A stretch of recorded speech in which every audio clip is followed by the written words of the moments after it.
¿Para quiénes? Para los docentes de la provincia de Buenos Aires, y podría haber eventualmente una medida de fuerza a partir de la semana que viene. Y para hablar de este tema y de otros, por supuesto, ya está en nuestros estudios Daniel Filmus. Usted sabe, exministro de Educación de la Nación, actual legislador, y también está Julián Zarihueta, que es secretario de Bienestar de la Universidad Tecnológica Nacional. Muchísimas gracias por estar con nosotros. Por favor, gracias por la invitación. Bueno, Filmus, a ver, lo dejo exponerse porque, a ver, tenemos para hablar de lo que pasa con los docentes en la provincia de Buenos Aires y también lo que hablábamos recién, la falta de financiamiento para las universidades. Sí, estamos atravesando una etapa en donde claramente el gobierno deja al descubierto que no le preocupa la educación y que cuando habla de ajuste, como justamente la educación había llegado al 6% del PBI y es una de las principales inversiones que hace el Estado, es también para este gobierno uno de los lugares donde más mira para cortar. Y en esto de cortar no es que va a comenzar ahora por el acuerdo con el fondo. Como todos sabemos, no se firmó la paritaria el año pasado, no hubo paritaria nacional, desconoce la ley de educación nacional y desconoce la ley de financiamiento educativo y no convoca paritaria. Hay que decir que en el año 2016, primer año de gobierno, convocó a paritaria el gobierno, tuvo éxito, hubo acuerdo en la paritaria y no hubo ningún conflicto. En el 2017 ya no convocó la paritaria, hubo conflicto y lo que uno hubiera esperado es que en el 2018 repita el 2016, que fue un éxito. No, el gobierno repitió lo del año pasado y hoy estamos, es increíble porque estamos en el mes de julio, va a empezar las clases en agosto, el segundo semestre, y yo creo, el compañero que está en la universidad puede decirlo también, yo creo que tenemos serios riesgos en cuanto a la continuidad de las clases de las universidades. Yo estaba tomando examen a la mañana en la Universidad de Buenos Aires y era voz populi que todos los sindicatos docentes decidieron no comenzar las clases porque tampoco se resolvió la paritaria universitaria. ¿Y qué es lo que ofrece el gobierno? Bueno, el gobierno ofrece un aumento del 15% para una inflación que va a ser del 30%. Yo te recuerdo que todo el presupuesto universitario y todo el presupuesto educativo fue votado con una previsión de inflación del 10%. A la mañana siguiente que votamos el 10%, a la mañana siguiente, no votamos nosotros votamos en contra, pero que el oficialismo votó el 10%, el gobierno decidió que la inflación iba a ser del 15% y ahora es del 30%. Así que aun cuando el gobierno transfiriera la plata que se comprometió a las universidades, 95.000 millones de pesos más o menos, aun cuando la transfiriera, ya le está transfiriendo con una inflación del 30% claro, y no del 10% como lo votó el Congreso de la Nación. Así que la situación es gravísima, los rectores lo decían recién, lo mismo pasa para primaria, secundaria y nivel superior no universitario. Está golpeado muy fuertemente en todo el país porque claramente el gobierno, insisto, más después del acuerdo con el Fondo Monetario Internacional, no prevé mejorar las condiciones de la educación, sino ajustar en educación. Ahora, ¿cuál es la estrategia, Filmus? Porque, a ver, vimos en el día de ayer un encuentro con los referentes sindicales de la provincia de Buenos Aires. La expectativa era de una oferta del orden del 20%, que uno podía decir, bueno, no se acerca a lo que se estaba pidiendo, que era del 30%, pero quizás estaba un poco más cerca. Bueno, finalmente fue muy por debajo de esa marca. Digo, ¿hay una intención de directamente generar una especie de ajuste o licuar lo que son los salarios? Sí, porque incluso, digamos, ¿por qué no se convoca la paritaria nacional? No se convoca la paritaria nacional porque la ley de educación prevé que una parte importante, es el 25% del presupuesto nacional salarial de los docentes, vaya a un fondo compensador docente. Es decir, el gobierno fija un mínimo para todo el país y ayuda a las provincias más pobres a llegar a ese mínimo. ¿De cuánto era el 25%? Pasó a ser del 7%. Así que el gobierno nacional ajusta, saca cerca del 20% de la transferencia de salarios que hacía para las provincias con más necesidades y castiga fuertemente a los docentes. Uno imaginaba alguna voluntad del gobierno nacional, dándose cuenta que la inflación creció mucho respecto de lo que se había previsto incluso antes de las vacaciones, que ayudara a los docentes a llegar a un acuerdo. Pero la idea del presidente de que uno cae en la escuela pública, ¿no? La idea de caer en la escuela pública implica deteriorarla y que todos los que puedan salgan de la escuela pública. Lo que pretende el gobierno es destruir la escuela pública y está claro que el primer camino para destruirla es negarle los recursos. Zarihueta, ¿qué pasa en la universidad, digamos? ¿Cuál es la experiencia de los últimos meses? Recién los rectores de distintas universidades, bueno, denunciaban que hay un atraso importante en la transferencia de fondos. Sin duda, como decían recién los rectores, ¿no? Estamos ante una problemática muy complicada presupuestaria, donde se está empezando a ajustar fuertemente en las facultades y en las universidades, no, sin hacer distinción territorial. Y yo lo quiero traer traer a colación con algo que el gobierno, digo, desde su día cero o desde la campaña del 2015 venía proponiendo, lo que terminó siendo una gran estafa, ¿no?, al pueblo argentino, donde proponía y decía que cualquier docente, por ejemplo, en una escuela secundaria o primaria no podía ganar menos de 40.000 pesos, no sé si nos acordamos, o decía que iba a proponer que la educación técnica mejorarla, ni hablar que con las universidades. Esa gran estafa que hicieron con el pueblo argentino la siguen haciendo con medidas concretas y a la vez con frases. Hace unos días, el fin de semana, cuando Macri hizo esa declaración vía esa red social Instagram, su red social Instagram, salió a decir que, cuando le preguntaron si iba a privatizar las universidades, que no, que él se estaba juntando con los rectores, cosa que los rectores y la rectora Gabriela Dicker de la Universidad General Sarmiento salió a desmentir el fin de semana. Nunca llamó a los rectores. La única vez que un grupo de rectores, de los cuales acá estaban presentes algunos, fueron con ganas de llevar este tema, se reunieron con el ministro, con el jefe de gabinete Marcos Peña, con su segundo Quintana, donde les terminaron proponiendo que busquen auspiciantes, como si las universidades fuéramos un club de fútbol. Esa es la lógica que tienen sobre la educación. Y esto va a colación con cómo piensan a la universidad y a la educación dentro del modelo de país que plantean, ¿no? A ver, de nuevo, porque me sorprende el concepto, ¿no? Que las universidades a las que le faltan recursos o a las que de alguna manera tienen que recibir recursos por parte del Estado, se busquen auspiciantes, es decir, que se financien de esa manera. Sí, se ve que los muchachos vienen de alguna escuela, un poco de escuela de educación norteamericana o algo así, ¿no? Y le esquivan al problema. En realidad también, digo, viene a colación con que consideran que la educación pública gratuita es un privilegio, cuando no lo es, ¿no? Digo, el gobierno desconoce una actividad inclusive que organizó en Córdoba, que es el CRES, que lo han comentado los rectores, donde decían que se aclaró que la educación es pública, gratuita, laica, y que es un deber del Estado, y es un derecho. En ese sentido, están pasando muchas cosas, digo, hoy lo presupuestario es durísimo, tenemos becas estudiantiles atrasadas, el 95% de los fondos, el 100% de los proyectos especiales, ni hablar la cantidad de proyectos centrales que tenemos atrasados, con las complicaciones que eso trae, ¿no? No es un gobierno que se caracterice por la sensibilidad social de los que vamos los que somos parte de la educación. Filmus cambió la idea de la educación pública en la Argentina con las políticas que lleva a cabo este gobierno. Sí, vos tenés que mirarlo, como decía el compañero, respecto de qué proyecto de país. Si vos tenés un país agroexportador, un país que le interesa vender commodities, no hace falta un pueblo capacitado. No, el gobierno mira a la educación de cara al mercado. Entonces vos necesitas una pequeña minoría que va a las universidades privadas mayoritariamente, que esté muy ilustrada, y una mayoría descualificada. Porque si vos vas a tener una gran parte de la población desocupada o con trabajo precario, recordá que 8 de cada 10 empleos que se crearon en este gobierno son del mercado negro, son en negro, entonces no necesita alta calificación. Entonces vos tenés dos calidades, una por una minoría que va a poder trabajar en los puestos de punta en el mercado de trabajo y una gran mayoría descualificada que va a estar en el mercado negro o desocupado. ¿Para qué formar a alguien que va a estar desocupado? Piensa el gobierno. Entonces, desde esa perspectiva, mira la educación y la ciencia y la tecnología, hay que decirlo, desde una perspectiva simplemente, como te decía antes, variable de ajuste. Te doy un dato para tener en cuenta. Cuando vos pensás en educación, a diferencia, o ciencia y tecnología, de otras políticas, es muy de mediano y de largo plazo. Por ejemplo, el gobierno de los 90 prohibió las escuelas técnicas. ¿Por qué las prohibió? Porque no necesitábamos un país industrial. Entonces, como comprábamos todo hecho, entonces, ¿para qué tener escuelas técnicas? En el año 2005 se vuelve a votar una ley de educación técnica que empieza a funcionar en el 2006-2007 y que los primeros egresados son en el 2013-2014. ¿Cuántos van a ser ingenieros? Yo fui técnico de esas escuelas técnicas. Bueno, los primeros ingenieros van a salir en el 2020-2021. Si lo que empezamos en el 2006-2007, en el 2020-2021 no hay más industria en el país, ¿para qué formamos ingenieros? Esa es la realidad. Los que nos están escuchando a nosotros tienen que pensar que la educación tiene que ser una política de Estado.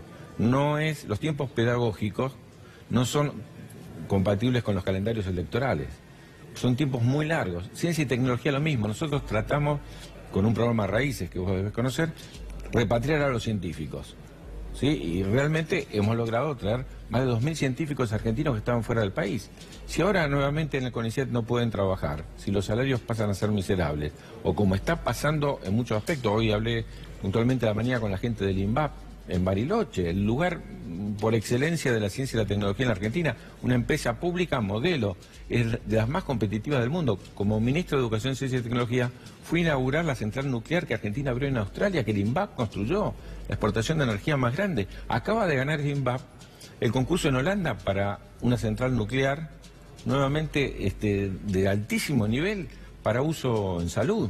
Ahora bien, si están pagando el sueldo en cuotas, si les cayeron todos los contratos que tenían con el Estado, y si Macri dice que no es imprescindible esa institución, que es la más prestigiosa de Argentina en el mundo, entonces imagínate la cantidad de años que va a costar recuperar para la ciencia y la tecnología argentina el trabajo que hizo el INVAP, que por ejemplo no hay que mirar para abajo, hay que mirar para arriba, porque fue que puso en órbita los satélites de comunicación argentinos, o lo que hizo quienes hicieron los radares para la Argentina, o los que trabajan también para la construcción de las centrales nucleares en el país. Si ampliáramos un poco el enfoque y dijéramos que transversalmente todo tiene que ver con lo que es si uno quiere, la aproximación que hace el gobierno de un programa económico. En ese contexto, el jefe de gabinete, Marcos Peña, hoy dijo, miren, quizás nuestro principal error ha sido ser demasiado optimistas, haber proyectado y haber tenido algunas previsiones que quizás no se cumplieron. Digo, ¿el gobierno les parece que reconoce lo que son sus errores económicos o solamente, como hizo el presidente de la Nación hace apenas algunos días nada más, la autocrítica tiene que ver con el optimismo o el pesimismo? No, la autocrítica del gobierno es justamente por lo que hizo bien, no por lo que hizo mal. Como te contaba que en el 2016 resolvió bien el tema salarial docente y no mal en el 2017, lo que está diciendo es tendríamos que haber ajustado en la educación mucho más desde el principio, porque ¿qué llama optimismo? Que hubiéramos tenido más plata sin darse cuenta que en todo el mundo, no es el caso de la Argentina, la educación es una inversión. Si vos invertís y la gente se puede educar, nuestro pueblo se educa, va a ser mucho más productivo, va a recuperar mucho más, pero a este gobierno no le interesa por una sola razón, y se acaba de discutir en el G20 y vos lo comentaste en su momento. El G20 discutió fundamentalmente frente a las políticas que hoy protegen a los países. Vos tenés un Estados Unidos que por primera vez en mucho tiempo tiene políticas totalmente proteccionistas. Canadá le acaba de poner impuestos a los productos exportados de Estados Unidos, contrariando la idea de libre comercio en el norte, pero también con China. Reino Unido se está yendo de la Unidad Europea. Se habla hasta de una guerra comercial entre Estados Unidos y China, ¿no? Por supuesto, mientras que todos los países cierran las fronteras porque defienden su trabajo, el gobierno de Macri regala el trabajo argentino. ¿Qué hace? Compra cosas manufacturadas afuera y le saca a los trabajadores argentinos la posibilidad de hacerlo. No hay posibilidad que una pyme, el 80% del trabajo en Argentina lo resuelven las pymes, con estas políticas económicas sobreviva. Entonces, si yo no voy a tener trabajo en Argentina, ¿para qué voy a educar? Digo, insisto en esta idea que el gobierno es muy claro respecto a esta perspectiva. ¿Qué está diciendo Peña? De entrada tendríamos que haber destruido la industria, de entrada tendríamos que haber ajustado más en la educación, de entrada tendríamos que haber hecho medidas que imposibiliten que la educación pública sobreviva. ¿El compromiso con el Fondo Monetario tiene que ver con esto? Por supuesto, porque cuando uno habla y mira las cuentas del Estado, cuando nosotros discutimos el presupuesto en diciembre del año pasado, ¿cuáles son las cuentas que más pesan? Jubilaciones. Entonces el 14 y el 18 de diciembre el gobierno se encargó de la ley previsional. ¿Qué otra cuenta pesa? La asignación universal por hijo. Bueno, entonces se encargó también de cambiar la fórmula para actualizarla. ¿Qué otra cuenta pesa? Salud y educación. Bueno, estamos viendo lo que pasa en las escuelas y en los hospitales. Entonces me parece que es un gobierno, insisto, ahora está mirando lo social y está mirando lo educativo y está mirando la salud. ¿Para qué? Para ver de dónde pueda recortar. En ese sentido, el gobierno también ha planteado que la discusión que viene en materia presupuestaria tiene que ver con los gastos que se van a ejecutar el año que viene. Ha pedido o ha solicitado allí la aproximación de los gobernadores, sobre todo porque necesita apoyo político. Bueno, usted es referente en lo que es la Cámara y sin ninguna duda, yo ya se lo pregunté esto, digo, ¿se van a sentar con el gobierno a hacer los recortes?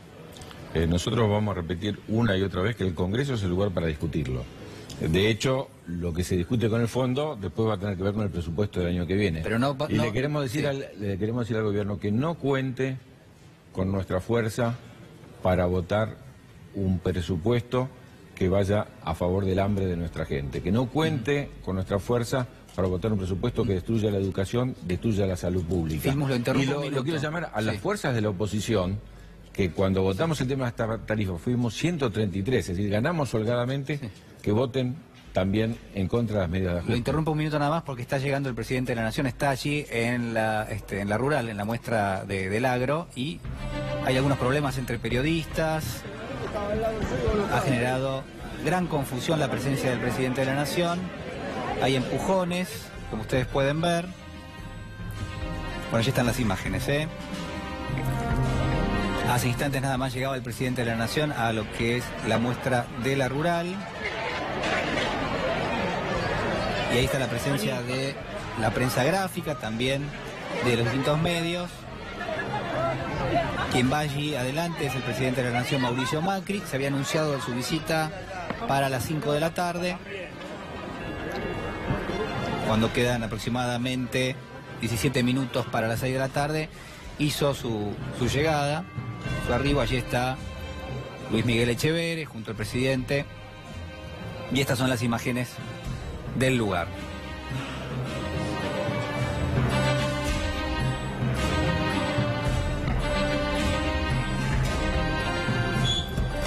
Bueno, allí también se lo ve al titular del Banco Nación, Javier González Fraga. Hay algunos referentes del gobierno nacional, principalmente el presidente de la Nación, que había anunciado su visita para el día de hoy, alrededor de las 5 de la tarde. Bueno, finalmente se produce esta visita prácticamente 45 minutos después. Reiteramos entonces, se vive un momento de tensión en la rural, confusión también, allí a partir de lo que es la cobertura de distintos medios, pero al menos hasta ahora la información cuenta que el presidente está allí en la rural, está recorriendo lo que son los stands de esa muestra y también se confirma la presencia de algunos referentes del gobierno, además del presidente, como el ministro Luis Miguel Echeverri. Muy bien. Bueno, continuamos, si le parece. Bueno, pues un buen ejemplo. Sí. A ver. ¿Quién es el ministro de Agricultura? Echeverri. ¿Y qué función tenía? Bueno, era titular de la Sociedad Rural.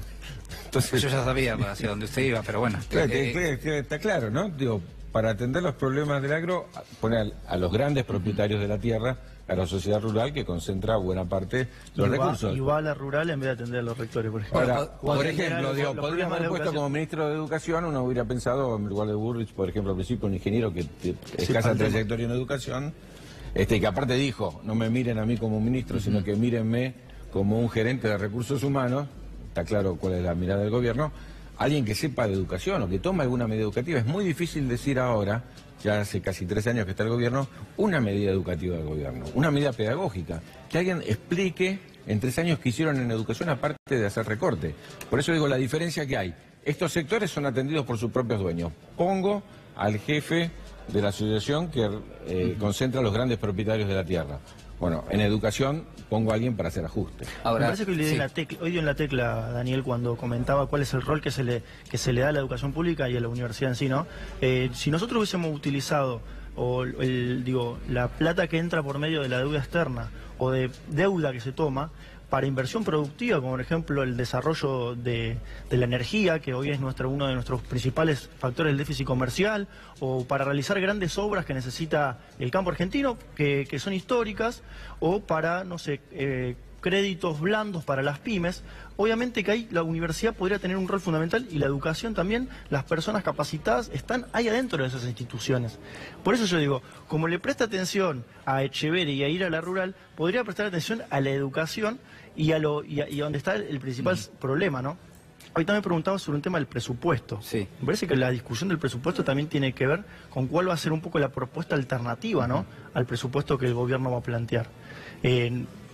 Porque si sigue planteando que para el año que viene tienen que haber aumentos o una inflación mucho menor de la que plantea, creo que ahora lo que tenemos que apuntar es que el presupuesto del 2019 tiene que tener todas las caídas que tuvo el presupuesto del 2018 y las anteriores. Por ejemplo, en la universidad tuvimos más o menos 95 mil millones de presupuesto, pero obviamente ahora tendríamos que tener mucho más. Nosotros creemos que tenemos que trabajar en el Congreso para que las universidades tengan cerca de 145 mil millones de presupuesto universitario.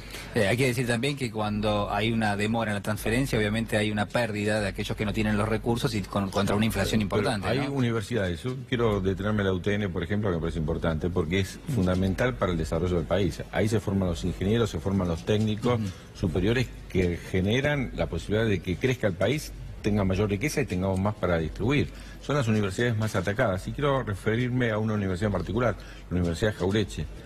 Va a tener que cerrar las puertas, probablemente como muchas otras universidades, porque solo le pasan la plata para algunos salarios, ni siquiera para todos los salarios.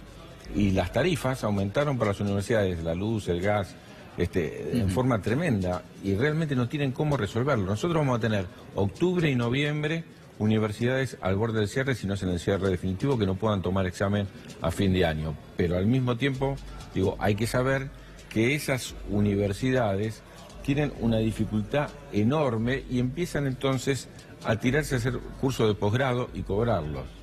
Sí, al mismo tiempo, cuando la universidad no tiene recursos genuinos, que son los que le pasa al Estado, la universidad solo puede cobrar cursos de posgrado, doctorado, a veces maestría o cursos de posgrado directamente. Y entonces los estudiantes que más lo necesitan, que son los estudiantes de los primeros años, se quedan sin los mejores profesores que van a atender fundamentalmente el posgrado. Me parece que eso después cuesta mucho volverlo para atrás. Hay siempre asociado una cuestión política o de enfoque político o de, en este caso, bueno, políticas vinculadas a la educación. Lo saco de la educación, le dejo el componente político a Daniel Filmo porque le quiero preguntar por, bueno, algo que está planteado que es la discusión hacia el año 2019. Se habla de una elección de 3 tercios, un tercio que es un núcleo duro que tiene Cambiemos, otro vinculado a Cristina Fernández de Kirchner y uno tercero que se lo llama el peronismo no kirchnerista. Digo, no me gustan las etiquetas, pero es una forma de por lo menos así circula en la prensa gráfica y circulaba el fin de semana. Digo, ¿cómo imagina ese espacio opositor, teniendo en cuenta que no sé, usted se considera kirchnerista, peronista, las dos cosas? Por supuesto las dos cosas, porque justamente los peronistas, muchos de ellos, creemos que las transformaciones más importantes en la Argentina se hicieron después del 45 al 55, en el periodo que va del 2003 al 2015. Me tocó ser ministro de Educación justamente de una parte de ese gobierno, pero me parece que el hecho fundamental no es que hay tres tercios, yo diría que hay 2 tercios y 1 tercio. Hay 2 tercios opositores y hay 1 tercio que defiende la política actual de hambre y desocupación que lleva adelante Macri. Entonces los dirigentes de estos 2 tercios tenemos que ser lo suficientemente inteligentes, lo suficientemente amplios, lo suficientemente generosos y pensar en el pueblo y cómo hacemos para tener una alternativa distinta para impedir que este proyecto continúe. Entonces me parece, como pasa en el Congreso hoy, que yo te decía recién, cuando votamos toda la oposición juntos tenemos como 133 votos y 95 sacó el oficialismo. Quiere decir que si el Congreso se pone firme y los que fueron votados por oposición, porque son oposición, votaran con la oposición y no con el oficialismo, entonces le podríamos decir al gobierno, mira, estas políticas no, hay que ir por este otro lado. Y me parece que en el 2019 puede pasar lo mismo. Hay que tener la grandeza, hay que tener la pluralidad, hay que tener la capacidad de convocar absolutamente a todos sin ninguna exclusión. El que empieza diciendo, mira, me parece que Cristina no, o que alguno no, no tiene ningún sentido. Más, estamos hablando de dirigentes que tienen más votos, probablemente, y mayor reconocimiento del pueblo en Argentina. Entonces, me parece que tenemos que tener amplitud, generosidad, discutir en el 18 un programa, de acá a fin de año, discutir un programa, y todos aquellos que coincidieron en el programa, no nos puede unir solo el spam.